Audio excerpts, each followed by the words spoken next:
Hello guys, hello, this is for Aquarius. Aquarius, welcome dito sa aking channel, Kapalaran 888. Welcome guys. Alamin natin kung anong messages, vibration, gabay, energy para sa inyong lahat, Aquarius. This is Lionsgate Portal. Titingnan natin, Aquarius, kung ano yung possible na message para sa iyo simula ngayong August 8. Okay, August 8. Simula August 8 to Synchronicity and Seek. Wow. Okay. First card natin, Aquarius, sinasabi ng barahan na the power of spirit in all things. The power of spirit exists in all things. Everything is made of energy and every single thing in your physical world contain a fragment of spirit, including you. Siyempre, lahat tayo, di ba? May spirito tayo. So, we're all one with spirit and always will be connected to one another. So, mayroon tayo talaga, guys, na mayroon tayong kakayahan. Yun nga, mayroon tayong intuition. Yung intuition natin, pwedeng doon pumasok yung mga mensahe, mga synchronicities, di ba? Mga symbols, signs from the spiritual world. So, sinasabi ng barahan na if you are Aquarius na gusto mo ng tulong, yung parang feeling mo, walang taong makakatulong sa'yo. Maraming ang mga tao sa paligid mo, pero parang feeling mo, wala silang, parang, anong tawag dito? Wala silang pagkukusa na tulungan ka. So, sinasabi ng barahan sa'yo dito na ikaw na mismo, siguro, you need to invoke angels, archangels.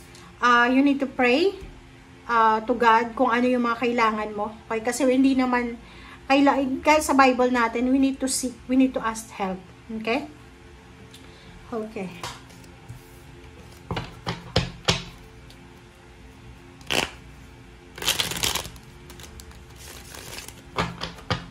Aquarius.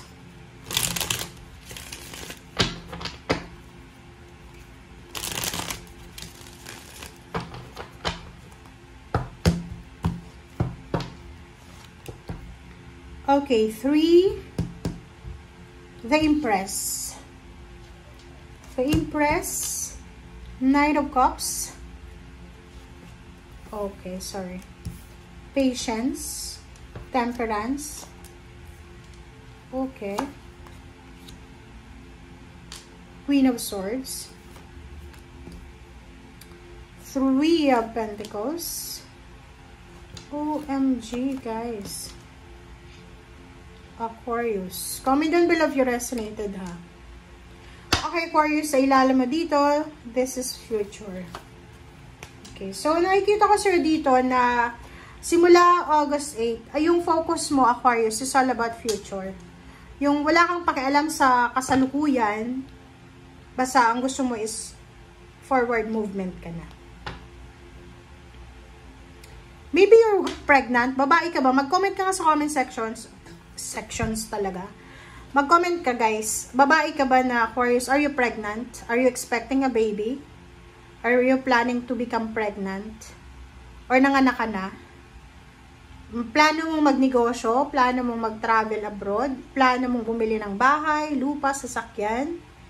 Plano mo na healthy change ng healthy lifestyle?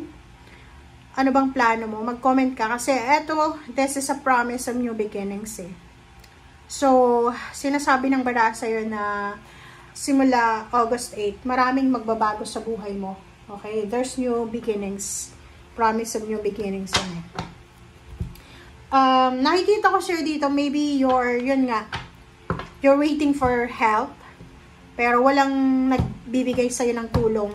Financial, emotional. Parang feeling mo wala kang kamag-anak, parang feeling mo wala kang kadugo. Alam mo yung pansin ko din ngayon sa kasalukuyan, 'di ba? Kahit yung mga may edad na sa atin, like ako nasa 40 pa lang. Yung iba nasa 50 and 60, like kahit sa pamilya ako. Parang feeling ko, mag-isa lang ako sa mundo. Like meron kang kamag-anak, meron kang kapamilya, kahit kapatid. Parang feeling nila wala silang pakialam sa'yo, 'di ba?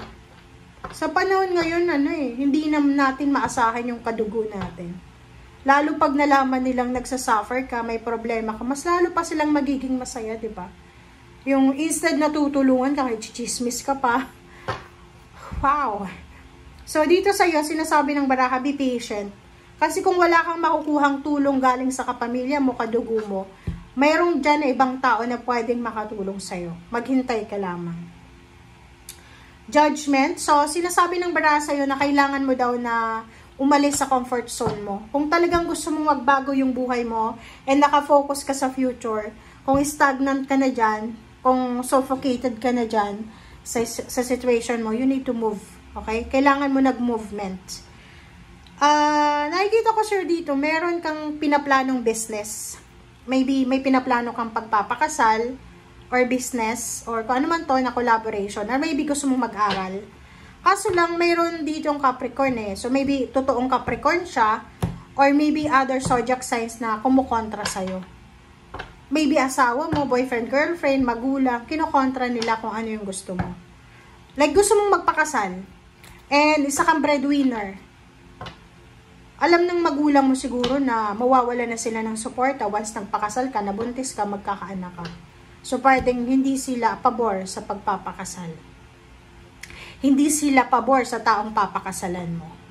Ace of Swords. Sinasabi ng baraha dito na isang napakagandang balita ang posibleng matatanggap mo.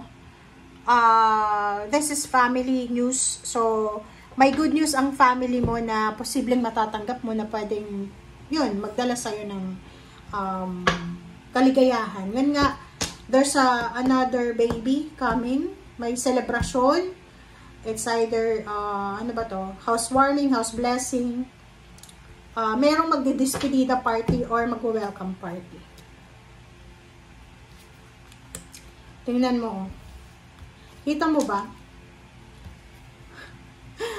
Nakikita ko sila dito, meron ditong Aquarius talaga na sobra-sobra yung kagustuhan niyang yumaman Sobra-sobra siyang mag-overtime, sobrang isip niya kung paano ba maging mayaman, paano ko ba mababayaran yung utang ko, paano ba ako aasenso, parang ganun. So, ang dami-dami mong gustong gawin, ang dami-dami mong gustong planuhin. At yung Queen of Pentacles na ito yung, hindi lang naman ikaw lahat ng zodiac sign, ay nagpaplano ng ganyan or nagmamanifest or nagpe-pray na sana one day pagkagising ko, milyonaryo na ako diba? Nakikita ko sir dito, masyado kang stress. Maybe kailangan mo ng pera or maybe kailangan mo ng tulong talaga. Okay? So, comment down below if you resonated kung nasa ganito ang sitwasyon. Thank you guys for watching. Bye!